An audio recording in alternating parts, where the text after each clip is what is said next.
Thank you for joining me, and today's session is going to be an introduction in how to use SVGs or designs that you bought on Etsy and convert them into things that you can use to cut on your personal machine at home. Right now, you can do it of two ways. You can do it one where you can buy it for a personal use, that means you can't sell it, or you can actually buy the commercial use of it. I actually bought the commercial use of it because I'm going to actually use it to teach you all, but I'm not going to resell it.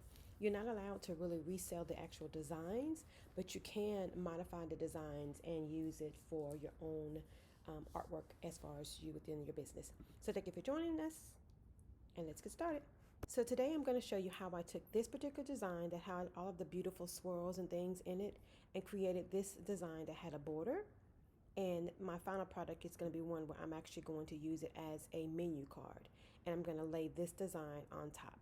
So I've actually cut all of this out using my Cricut machine, and believe it or not, I say it hands down all the time. When it comes to cutting cardstock, Cricut hands down is the best machine that I found. Why? Because they actually have force that you can add to it. The blade you can change out and you can cut it one time, no double cuts. Works perfectly, cuts like butter. I've said it for years. I have actually two machines, my Cricut Maker and my Cricut Explorer Air 2, and it cut like butter. I did both of them at the same time. And right now I'm going to show you how I actually got started with this design.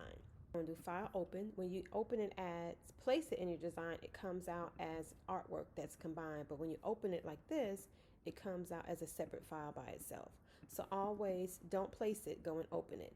If you click on here, I like to take it off the page and put it on here, and I'm going to actually go in object, compound path. I want to release it because I want to see what this baby can do. Once I do that, I'm able to click on it and I'm able to ungroup. I'm able to modify it and see what it looks like. So I'm going to simply click on it and I'm going to change my lines from here to black so I can really see what I'm working with. Now if I want to ungroup something, I can take it away. I can modify it like that. Like if I don't want some of those areas to be on here, this is where I can actually delete them. Sometimes when you're working with these files, some of the cut files are too much where it's too intricate and it's going to not work with your design. So that's one way to do it. And then I can simply go from here and then go back to object and then compound path and then make, and it would be back one piece where I can flip it like this. Now that's beautiful in itself, but that's not exactly what I want to do. So I'm going to show you what I did. Same thing with this design on the other side. Same thing, you could do the same thing. But I'm going to show you what I did. So I'm going to open my file up again just for the sake of conversation and put this to the side as my reminder of what it looks like. And just put it off the page just for a little bit. I'm going to grab this piece, and again, I just like to work with it offside. I don't know why, it's just something I like to do. And I'm going to change the color to white so that I can really see it. What I'm going to do is I realize that I really want my card to be a 5x7. So I'm going to go again and do 5x7 to make sure that's the size that I want. And then I'm going to make sure that my design is a 5x7. And I'm just going to take the two together and align them horizontally and vertically, and it is exactly a 5x7, which is perfect for what I want. Now I'm going to delete that out, and I probably want it to be maybe a 4x6. I can size it that way, or I can just eyeball it. So because I have this here, I'm going to lock this down just for a second so that I can see what I'm working with. I'm going to go and draw a rectangle in my design. Not really anything perfect. I'm just going to eyeball it to see kind of how I want it, and I'm looking at the design that I want and see where I want things to be, just moving it around just to see if that's how I like it. And it looks pretty good to me from here. So I'm just going to go again and unlock this. I'm going to grab my square one more time. I'm going to change it black, and then what I'm going to do is I'm actually going to align it vertically and horizontally to see what it looks like. When I look at this, I just want to pull it up just a second to see what those cut lines are going to look like.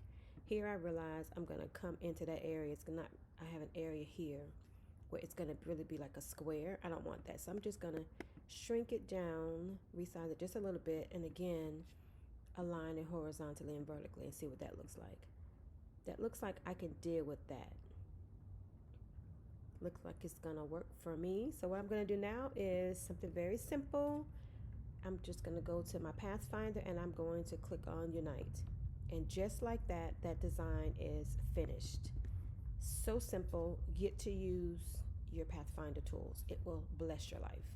And then from here, I'm just gonna simply click on my design. I know I'm gonna have to reshape it just to fit it in the card. And then I'm gonna bring it to the front, put it on top, and then resize it just a tad bit.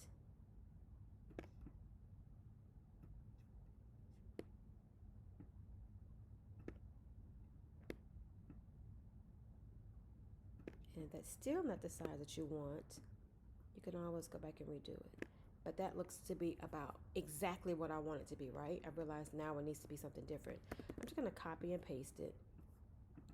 I'm going to go and get rid of, ungroup all of this. Now I've already designed it, so I already know what I want it. I know exactly that I want that to be it. So I'm gonna lock down the two designs and move them to the side and get rid of all of this garbage that's there. I know it's exactly what I want the size to be. And I'm just gonna go and delete all those pieces out because this shape is it for me, right? I'm gonna click on it and then I'm just gonna go and unite it again. And there it is. That's the exact shot. That is the exact shape that I want it to be. From here, I'm just simply going to bring over my design over again. I'm going to horizontally and vertically design it, and bam, there it is. The reason I did it the way I did it just now was because there's no two ways of getting it to be exactly perfect. All of this is custom. It's no real way of getting it to be the exact same. But when you find a design that you like, make sure that you save it and save it into stages. Thank you for watching, and if you have any questions, please let me know. See you in the next video.